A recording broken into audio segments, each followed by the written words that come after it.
नमस्कार, आदाब, सत श्री अकाल, जय भीम, जोहार। मेरा नाम है नवीन कुमार। मरहूम राहत इंदौरी साहब ने दुरुस्त फरमाया था कि लगेगी आग तो आएंगे घर कई जद में, यहां पे सिर्फ हमारा मकान थोड़ी है। बिल्कुल यही हुआ है। काली टोपी देखकर कांवड़ियों ने जिसे मार मार कर अधमरा कर दिया था, वो तो खांटी संघी निकला, भाजपा का नेता, वो भी बड़ा नेता, और वो संगठन के काम से ही निकले हुए थे। लेकिन टोपी देखते ही कांवड़िए ऐसे भड़क गए जैसे लाल कपड़ा देखकर सांड भड़क जाते हैं। उन सांडों को क्या पता था कि वो जिसका कचूमर निकाल रहे हैं वो नमस्ते सदा वत्सले मातृभूमि वाले हैं। मतलब ये हुआ कि टोपी देखते ही संघ के चेले संघ और भाजपा के नेताओं को ही कूट दे रहे हैं, उनकी गाड़ी पलट दे रहे हैं, उन्हें रुई की तरह धुन रहे हैं। और करो हिंदू मुसलमान, और फैलाओ नफरत, और जलाओ भाईचारे की भावना। जब नागरिक को भीड़ में बदलोगे तो वो तुम्हारी भी कुटम्मस कर डालेगी। आपको याद होगा 11 जुलाई की बात है, हरिद्वार से लौटते हुए एक आदमी की गाड़ी किसी कांवड़ से छू गई थी। उस गाड़ी में जो शख्स बैठा हुआ था उसने काली टोपी लगा रखी थी। टोपी देखते ही कांवड़िए बिलबिला उठे। उस आदमी ने हाथ पैर जोड़े कि मेरी बात तो सुनो, माफी भी मांगी, हम तो तुम्हारे ही आदमी हैं। लेकिन कांवड़ियों ने हल्ला मचा दिया कि मुसलमान है, इसको मारो मारो। इसके बाद उन्हें गाड़ी से खींच लिया गया। हमने आपको दिखाया था, जिसके हाथ में जो आया उसी से दे मारा। वो तो गाड़ी को आग लगाने वाले थे, लेकिन जैसे तैसे आसपास के कुछ लोगों ने बीच बचाव करके समझाया, कांवड़िए तब जाकर माने। लेकिन अब जाकर पता चला है कि जिन्हें मोहम्मद का खाकसार मानकर कांवड़ियों ने कूटा था, वो तो जय श्री राम की राजनीति का झंडा लहराता है, बाबरी मस्जिद तोड़ने वालों का साथी और शागिर्द है। और भाजपा के उस नेताजी का नाम है प्रताप सिंह। प्रताप सिंह ने बताया कि वो रुड़की से आ रहे थे और मंडी में खाना खाने के लिए रुके और कार में ही खाना मंगवा लिया। जब उन्होंने कार पार्क की थी तब सामने कुछ नहीं रखा था, जगह खाली थी। इसी बीच कोई कांवड़िया अपनी कांवड़ जो है उनकी गाड़ी के सामने रखकर चला गया। इस पर उनकी नजर नहीं पड़ी। खाना खाने के बाद जैसे उन्होंने गाड़ी आगे की, उनकी गाड़ी कांवड़ पर चढ़ गई।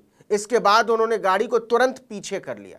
लेकिन देखते ही देखते कांवड़िए इकट्ठे हो गए और उन्हें खींचकर उतार लिया, चाबी छीनने की कोशिश की। कांवड़ियों ने आरोप लगाया कि उन्होंने उनका जल खंडित कर दिया है। इस पर प्रताप सिंह ने कहा कि मैंने जानबूझकर कुछ नहीं किया मेरे भाई, और मैं आपका जल भी मंगवा देता हूं, मैं मंगवा सकता हूं।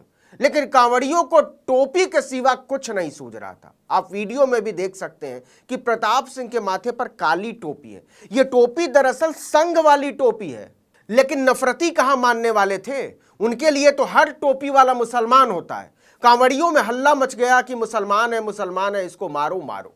ऊपर से गाड़ी में एक मुस्लिम महिला भी बैठी थी, वीडियो में नजर भी आ रहा है, उन्होंने बुर्का पहन रखा है। इससे कांवड़ियों के नथुने किसी लकड़बग्घे की तरह फड़फड़ा उठे।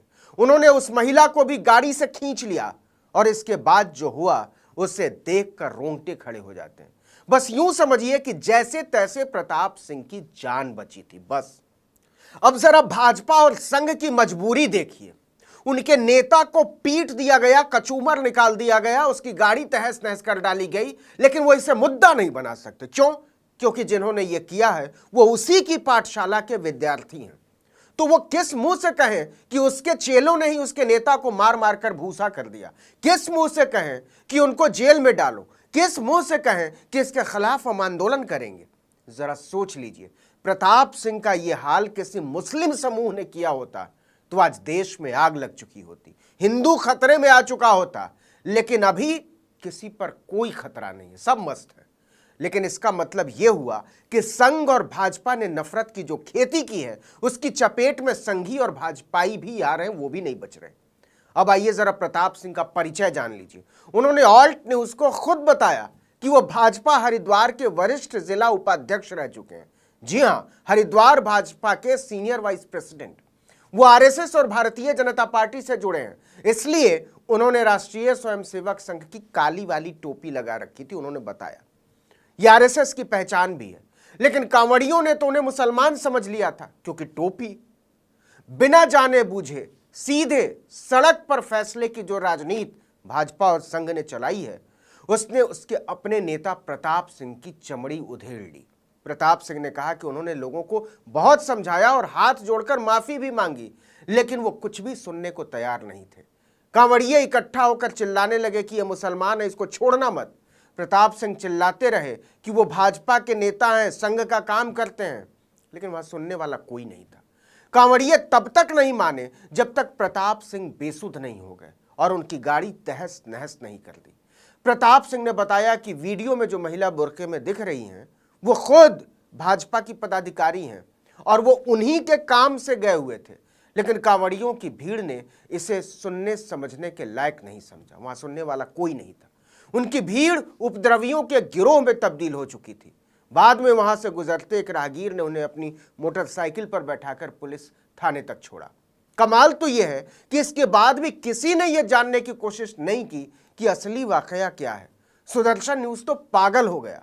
उसने फैलाना शुरू किया कि यह हिंदुओं के खिलाफ मुसलमानों की साजिश है। अपने आप को पत्रकार कहने वाले गुंडों ने, मवालियों ने भाजपा के नेता प्रताप सिंह और उनकी सहयोगी को मुस्लिम दंपति बताना शुरू कर दिया। लिखने लगे कि पहले यह मुस्लिम दंपति जबरदस्ती गाड़ी लेकर अंदर घुसा जहां कांवड़ियों की भीड़ थी और उसके बाद कांवड़ियों को टक्कर मार दी, जबकि ऐसा कुछ नहीं हुआ था। इससे कांवड़िये गुस्सा हो गए। कांवड़ियों को बदनाम करने की साजिश बहुत समय से चल रही है, ये सुदर्शन वाले फैला रहे हैं।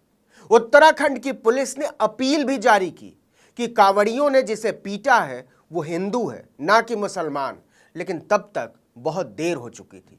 ऑल्ट न्यूज ने उस बेलेनो गाड़ी का ब्यौरा भी जारी किया है जिसमें भाजपा नेता प्रताप सिंह और उनकी सहयोगी बैठे हुए थे।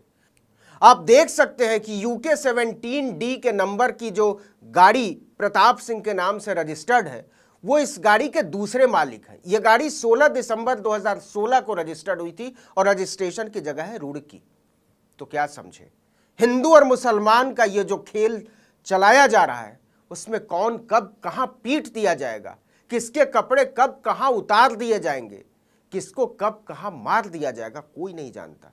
और ये सबक सबसे ज्यादा भाजपा और संघ के लोगों के लिए है जो समझते हैं कि नफरत की इस आंधी में उनका नंबर कभी नहीं आएगा।